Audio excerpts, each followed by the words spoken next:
Meski Bareskrim Polri sudah memastikan tidak ada unsur pidana dari laporan dugaan ijazah palsu Jokowi sehingga menghentikan penyelidikan, pihak TPUA dan Roy Suryo CS bersikukuh menolak hasil lapor tersebut. Bahkan pihak pengadu akan melaporkan penyidik Bareskrim ke Kompolnas atas dugaan tidak transparan dalam pengujian ijazah Jokowi. Lebih lengkap soal ini sudah ada Komisioner Kompolnas Khoirul Anam. Cak Anam, selamat petang. Selamat petang, apa kabar? Siap, alhamdulillah baik. Cak Anam, saya akan langsung tanyakan, apakah Kompolnas saat ini sudah menerima laporan, baik itu dari Roy Suryo CS ataupun TPUA?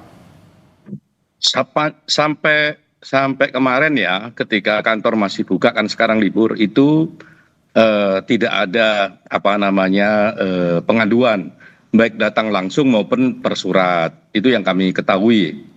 Ya, sehingga kami memang menunggu aja, ini kan sudah 1 minggu isunya mau datang ke Kompolnas, mau mengadukan dan lain sebagainya. Tapi sejauh ini sudah ada komunikasi, Cak Anam? Belum ada. Tapi memang ada baiknya komunikasinya melalui jalur formal ya. Kan memang niatnya untuk mengadukan, biar apa? Biar secara administrasi itu tercatat sebagai pengaduan dan kami bisa menindaklanjutin dengan baik gitu. Kecuali memang ya komunikasi di luar pengaduan sih boleh aja, tapi karena ini sudah diumumkan mau pengaduan ya ada baiknya memang formal seperti kasus-kasus yang lain. Oke.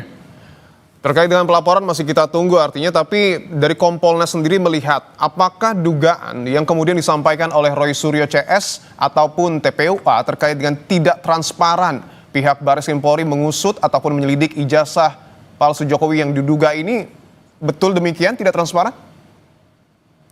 Iya, kita belum bisa komentar apapun ya, karena kan kita tidak tahu apa yang akan diadukan oleh rekan-rekan Roy Suryo CS. Tapi kalau melihat misalnya model pengumuman dari Bareskrim mengumumkan penghentian penyelidikannya, saya kira model seperti itu transparan gitu ya. Makanya orang bisa men-challenge substansi proses dan sebagainya, tapi model pengumuman itu lumayan transparan gitu loh.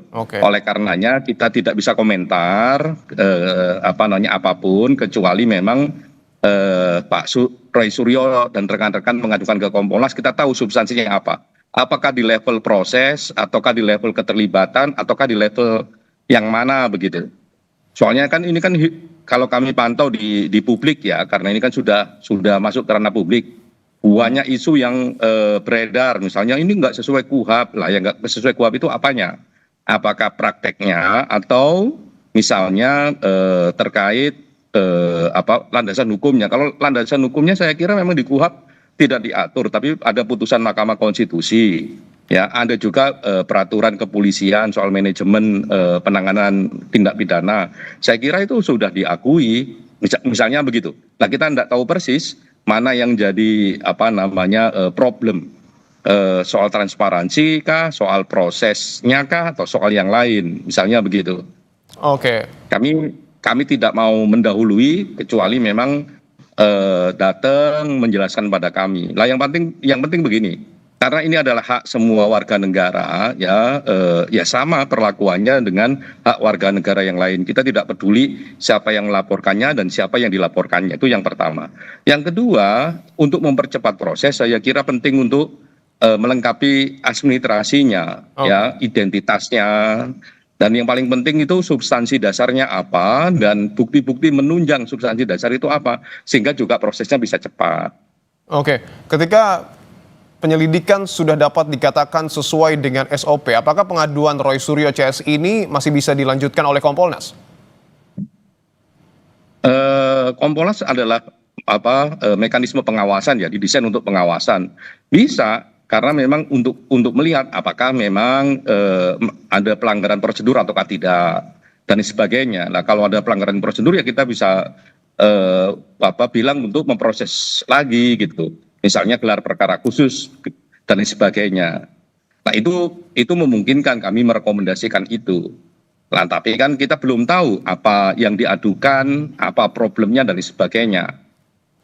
Nah, makanya kami sih berharap ya, karena ini sudah menjadi perhatian publik, ketika nanti seandainya jadi melaporkan ke Kompolnas, mohon dokumen-dokumen penunjang argumentasi dan sebagainya bisa segera didapat sehingga prosesnya bisa cepat. Kalau enggak nanti prosesnya juga lama gitu. Oke, Canam, yang kemudian juga dibahas oleh pihak pengadu adalah terkait dengan materi pembanding yang kemudian dilakukan pada saat proses uji lapor. Apakah Kompolnas melihat materi pembanding ini memang sudah sesuai dengan aturan yang kemudian berlaku?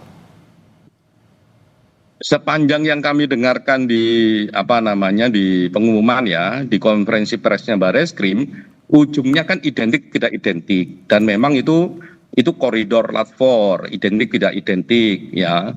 Satu, yang kedua memang semua elemen juga diperiksa, misalnya UGM-nya, lingkungan sekolahnya, proses sekolahnya, termasuk teman-temannya Pak Jokowi yang yang dilaporkan. Lah, soal-soal itu kan sudah gitulah.